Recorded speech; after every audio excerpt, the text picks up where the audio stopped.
Matric pass गर्ने पहिलो राणा प्रधानमन्त्री को थिए? त्यति बेला एसएलसी भनेको थिएन, मेट्रिक भनिन्थ्यो। मेट्रिक पास गर्ने पहिलो राणा प्रधानमन्त्री को थिए? ल मेट्रिक। ल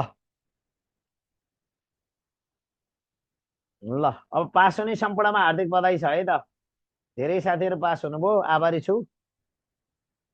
अधिकांश पास हुनुभयो।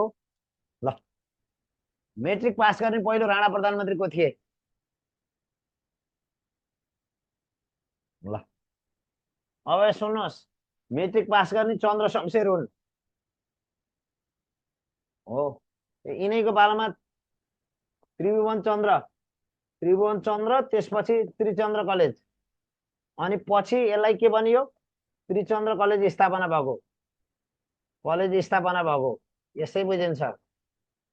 हो, यी मेट्रिक पास गर्ने पनि हुन्। वीर शमशेर महिला शिक्षाको सुरुवात भएको, महिला शिक्षा सुरुवात गरेका यिनले, सुरुवात गरेका हो 1945 विक्रम सम्वत। र देव शमशेर शिक्षाका पिता हो, शिक्षाका पिता हो। यो 1958 58 उनले भाषा पाठशाला खोलेका हुन्। भाषा पाठशाला खोलेका हुन्, भाषा पाठशाला खोलेका हुन् यिनले। यसरी जान्नु पर्यो क्या, यसरी जान्नु पर्यो क्या। मोहन शमशेर त अब अन्तिम राणा प्रधानमन्त्री हुने नि, यिनी अन्तिम राणा प्रधानमन्त्री हुन्।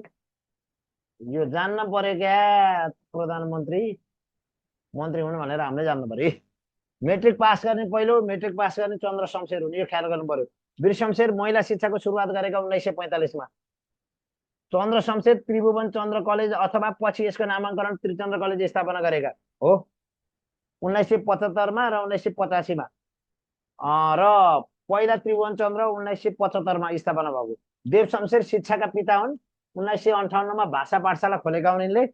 सुधारवादी राणा पनि चिनिन्छ देव शमशेर भनेर चिन्नु पर्यो। र तपाईँलाई थाहा छ स्कुलका पिता भनेर को हुन्? स्कुलका पिता भनेर कसलाई चिनिन्छ? पद्म शमशेर हो, पद्म शमशेरलाई चिनिन्छ स्कुलका पिता। यो तपाईँले थाहा पाउनु पर्यो क्या साथीहरू। सबैभन्दा बढी युनियनबाट पास भए स्वाभाविकै हो नि। बजारको चहल पहलै हेर्नुहोस् न, सबभन्दा विद्यार्थी धेरै कहाँबाट पास भए? कसले निकाले जस्तो आएको थियो प्रश्न, आफै बुझ्नु न।